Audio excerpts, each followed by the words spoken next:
जीव स्वयं नित्य निरंतर कर्मों के जाल को रच रहा है और अपने आप को बांध रहा है। आपको मुक्त होना है, बंधना नहीं है। जीव का जन्म कर्मों के अनुबंध से होता है, कर्मों के बंधन से होता है, और उसको अपना ऋण चुकाना होता है। कर्मानुबंध ये बहुत सूक्ष्म विषय है। जैसे आप जिस परिवार में जन्म लिए हैं तो उस परिवार के लोगों से आपका ऋण है, इसलिए उसी परिवार में आप आए हैं। और ऋणानुबंध उसको बिना चुकाए या बिना वसूल किए आप वहां से जाएंगे नहीं। आपको लेना है तो वसूल करना है और देना है तो चुकाना है। ये पूर्व के जन्मों से निश्चित किया गया है।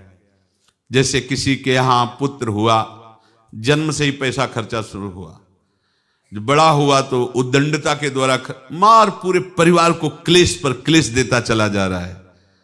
ये तुम्हारे कर्म का फल है।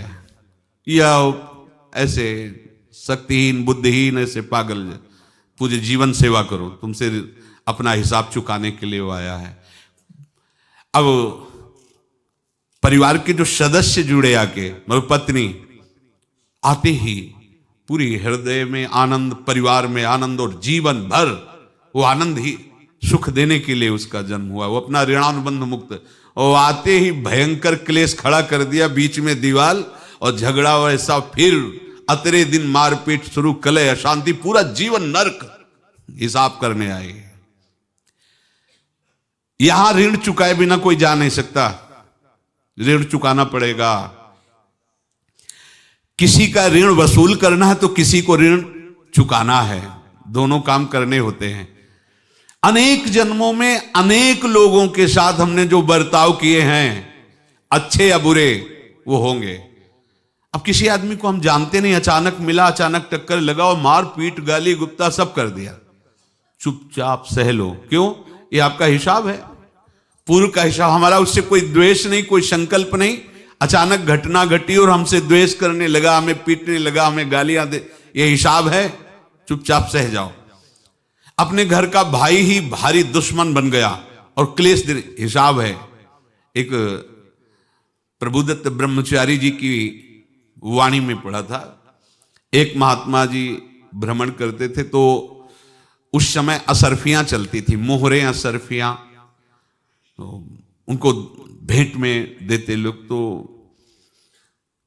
या तो ठाकुर सेवा में लगे तत्काल, या संत सेवा में तत्काल लगे, उसका संग्रह करके डोलना ये ठीक नहीं है। बैरागी के लिए सिद्धांत में ये ठीक नहीं है। तो जब 2, 4, 6, 8 ऐसे मोहरे हुई तो उन्होंने विचार किया कि और भ्रमण करके जब काफी मोहरे हो जाएंगी तो प्रयागराज में जब कुंभ पड़ता है, एक बार पूरे सब अखाड़े के संतों को, अलग अलग संप्रदाय सब संतों को बुलाएंगे और सबको पुआएंगे। अब साधु है तो यही विचार करेगा, और क्या विचार करेगा।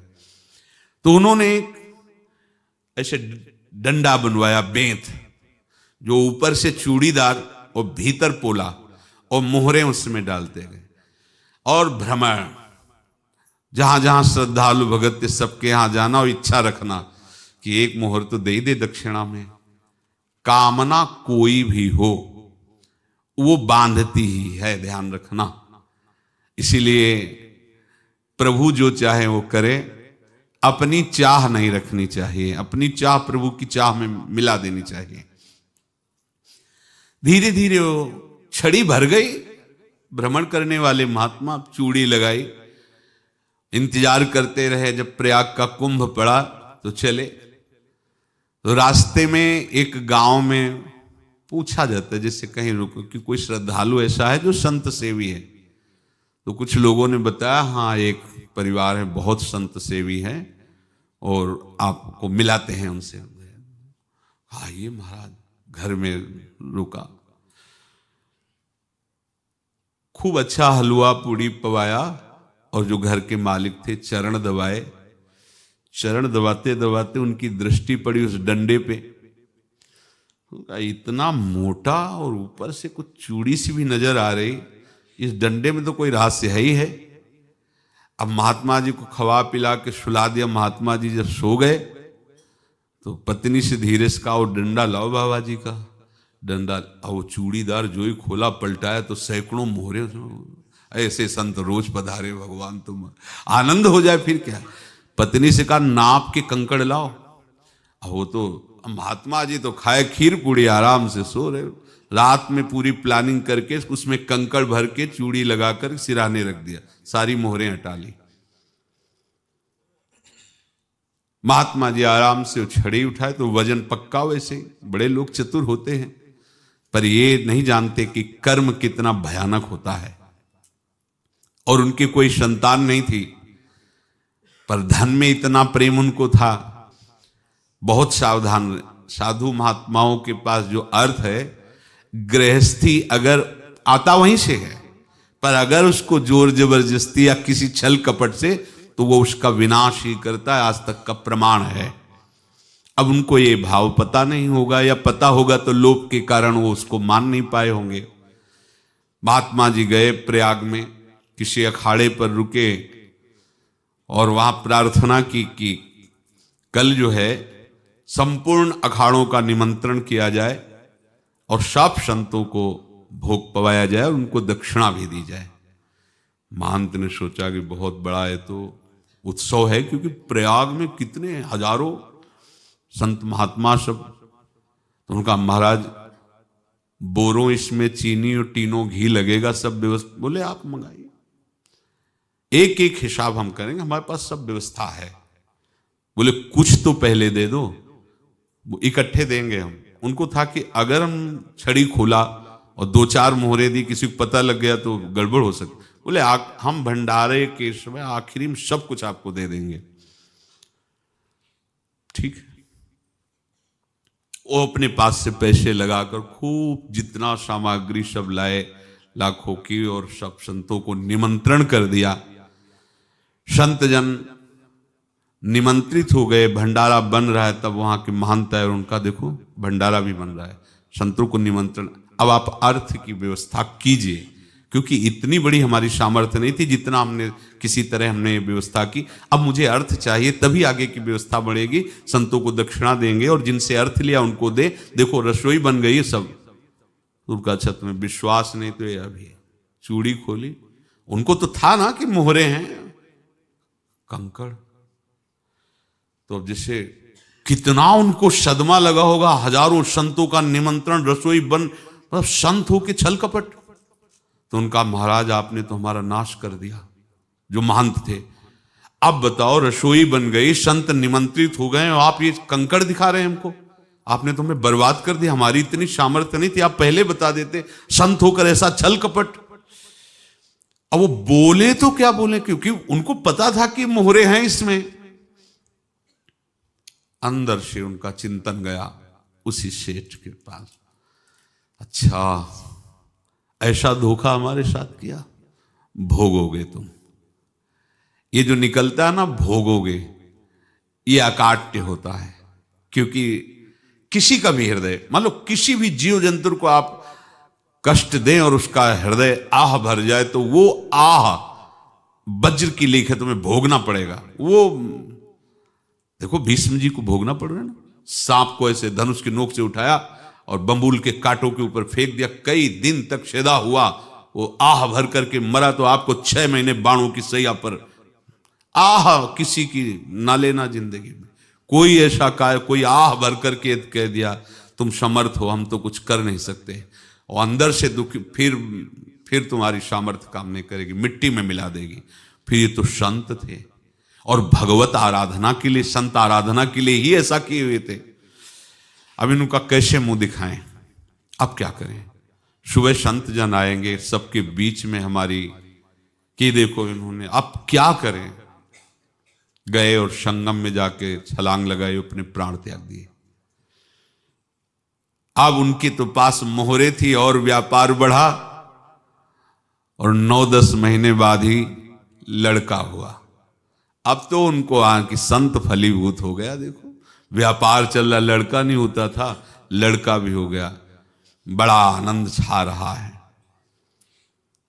जब से वो प्रकट हुए और धन की वृद्धि शुरू हो गई, पढ़ाई लिखाई में उनके खर्चा हुआ सब, बस बीमारी शुरू हो गई उनके शरीर में, अब उसमें पैसा जाना शुरू हुआ।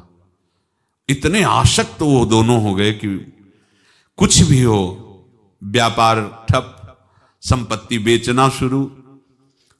तो उन्होंने कहा कि बेटा मैं क्या कर सकता हूं तुम्हारे लिए? बोले हमारी अंतिम इच्छा है प्रयाग चलो, और जितने प्रयाग में संत महात्मा सबको एक बार भंडारा करवाओ, हमारी इच्छा अंतिम है, क्योंकि अंतिम यही इच्छा थी। तो बोले अब ज्यादा संपत्ति तो नहीं रह गई, तो बोले घर बेच दो, मेरे लिए ही तो है, बेच दो। मुझे लगता मैं बचूंगा नहीं, पर मेरी अंतिम इच्छा पूर्ण कर दो। घर बेच दिया, जेवर बेच दी। वहां गए, जब संत सेवा की तो बोले मुझे संगम तक ले चलो। संगम तक ले गए और बोले समझे तुम चुराए थे और हमने उसको छीना है, कुछ नहीं रह गया तेरे पास कुछ, अब केवल ममता और आसक्ति में जल कर मर और नरक प्राप्त कर। मैं वही महात्मा हूं जिसकी तूने मोहरे ली थी, शरीर छोड़ दिया। महात्मा को जन्म लेना पड़ा और इनको दुर्गति भोगनी पड़ी। ऋणानुबंध होश में, ऐसा नहीं कि आप जो कर रहे हैं कोई देख नहीं रहा, कोई हिसाब किताब नहीं, जो कर रहे हैं अवश्य में भोक्तव्यम, बहुत सावधान। अनेक जन्मों में अनेक लोगों से जो कुछ लिया दिया है, इस लेने देने को मिटा देने के बाद ही तुम मुक्त हो गए। इसीलिए एक उपाय है, लेना न देना मगन रहना। क्या? मालिक को समर्पित हो जाओ, मालिक को अपना माना हुआ समर्पित कर दो, खत्म।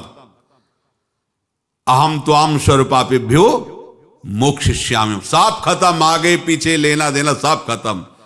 एकादश स्कंद में भगवान श्री कृष्णचंद्र जी ने कहा जो मेरे चरणों का आश्रय लेकर भक्त मेरा भक्ति करता है, उसके पितृ ऋण, मातृ ऋण, देव ऋण, ऋषि ऋण, सब ऋणों से मैं मुक्त कर देता हूं। बस यही एक उपाय है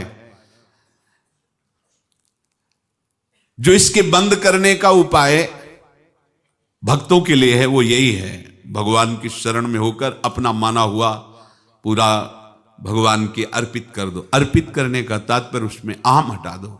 तो दियम वस्तु गोविंदम तुभ्यमेव समर्पये। जिनसे तुमने सेवा करवाई है उनकी सेवा करनी पड़ेगी, जिनसे तुमने जो कुछ लिया है उनको देना पड़ेगा। ये लेने देने का व्यापार जब तक समाप्त नहीं होगा तब तक तुम्हारा जन्म मरण चलता रहेगा। अब आपको यहां समझना है, यदि आपसे किसी ने पैसे लिए बेईमानी करके नहीं दे रहा है तो आप उसको गाली मत दीजिए, आपने बेईमानी की थी इसलिए आपकी बेईमानी हुई है, ले गया, कोई बात नहीं है, बंधन से मुक्त हुए, जो बोझा था चला गया। उसको ऐसा ना देखे कि ये बेईमान हमारे रुपए मार लिए, अब जो कुछ होगा देखेंगे। अगर आप आगे नया कुछ करते हैं तो फिर आगे का हिसाब आपको भोगना पड़ेगा, ध्यान रखना। ऐसा नहीं है कि आपको भोगना नहीं पड़ेगा। एक ही उपाय है कि अब जो शरीर धारण किए इसी में जो भोग ले, आगे ना होना चाहिए। तो क्या करे? सर्वतो भावेन भगवान की शरण ले ले। ये तो सर्वाणि कर्माणि मयि सन्न्यस्य मत्पराहा अनन्ये नैव योगेन माम ध्यायन्तु उपासते तेषामहं समुद्धर्ता मृत्यु संसार से। ये बड़ा कठिन है पार होना, कोई छोटी मोटी बात है। एक महात्मा बाल्यावस्था से भजन करते थे, शालिग्राम भगवान पास रखते थे और उन्हीं की आराधना करके बस पाठ, नाम, जप और भ्रमण करते थे। यौवन अवस्था थी, गंगा जी के किनारे अपने ठाकुर को विराजमान करके स्नान करने के लिए कपड़ा ही उतार रहे थे कि 90 लोग आ गए, भाला तलवार सब ले, मारो मारो इसको मारो, घेर लिया। तो उन्होंने हाथ जोड़कर कहा हमने क्या अपराध किया, कोई सुन ही नहीं रहा।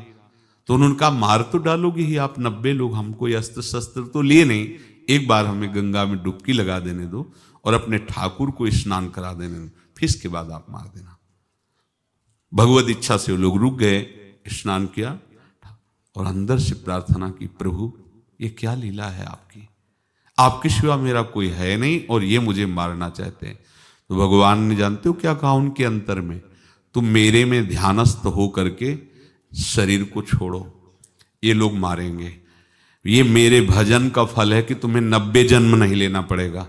एक ही जन्म में 90 मिलके, तुमने 90 हिंसा की थी पूर्व में, तो तुम्हें 90 बार जन्म लेना होता और एक एक करके मारते। ये मेरे भजन का प्रताप है कि एक बार में ही 90 का हिसाब हो जाएगा। तुम आंख मूंदो, मेरे ध्यान में मगन रहो, मेरे प्रताप से तुम्हें कोई चोट नहीं होगी और स्वाभाविक मूर्छावस्था में प्राण तुम्हारे छूट जाए। ऐसा ही हुआ, ऐसा हुआ। तो ये बात समझ लो कि ये जो कर्मानुबंध है, ऋणानुबंध है।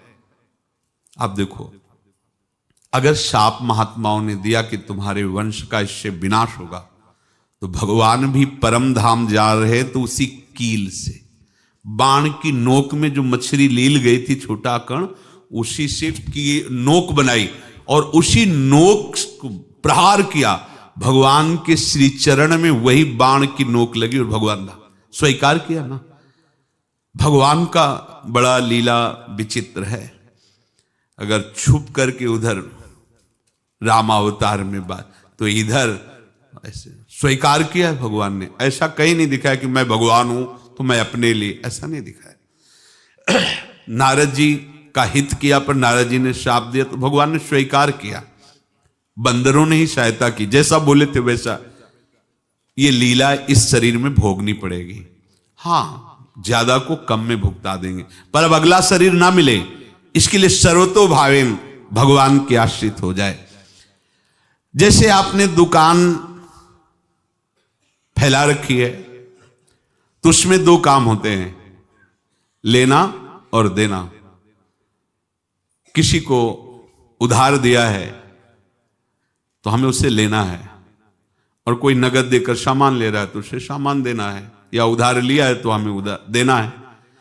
अब अगर दुकान बंद करनी है तो तुम्हें देने वालों पर जोर देना है, लेने वालों पर जोर नहीं। लेने वाला तो जाओ हम क्षमा किया, समर्पित किया, हमारा कोई संबंध नहीं, खत्म हो जाए, वो खुशी हो जाएगा। लेकिन देने वाला तुम अगर दुकान भी उठा दोगे तो जहां भी रहोगे तुम्हारे पास वो आएगा, लाइए हमारा। तो देने पर नजर रखिए, जिसका जिसका हिसाब है वो आपके सामने आता जाए, हटाते जाओ। लेने पर नजर मत रखिए और दुकान फौरन उठा दीजिए, नहीं अगर लेते देते रहे तो चलता रहेगा। आगे चलकर कुछ लेना न देना, मगन रहना बस अपने प्रभु के चिंतन में।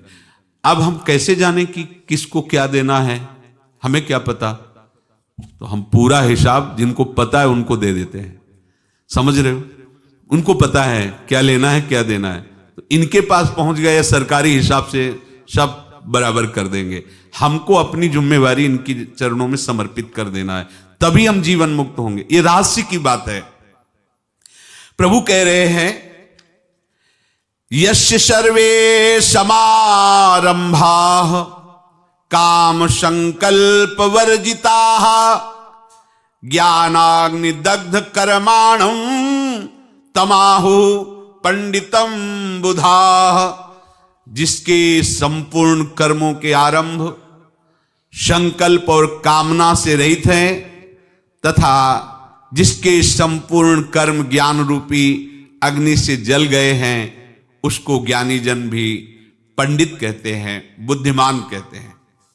पूज्य श्री भाई जी महाराज कह रहे हैं, जैसे वहां ज्ञानाग्नि से दग्न कह रहे हैं, तो अपने वृंदावन वासियों का प्रेमाग्नि से सब कर्म संस्कार दग्न होते हैं। जिस समय आपके हृदय में भगवत प्रेम का प्रादुर्भाव होगा तो लेश मात्र कभी तुम्हें दुख नहीं भोगना पड़ेगा। प्रेम का प्रादुर्भाव होते ही दुख का नाश हो जाता है, महासुख। जब प्रेम का प्रादुर्भाव होगा तो समस्त पाप भस्म हो जाते हैं, अशांति नष्ट हो जाती है, संसार ज्वाला स्पर्श भी नहीं कर सकती है। जब भगवत प्रेम का प्रादुर्भाव होता है तो हो सकता है उस उपासक के जीवन में दुखों का पहाड़ टूट पड़े, परिवार खिलाफ, शरीर रोगी, अव्यवस्था, बहुत बहुत कुछ, सब कुछ। कह रहे हैं इतना सब होने पर भी उसके हृदय में कोई भी दुख नहीं होता। ऐसा सामर्थ्यशाली भगवत प्रेम है। भगवान के चरणारविंद का जिसके हृदय में प्रेम है,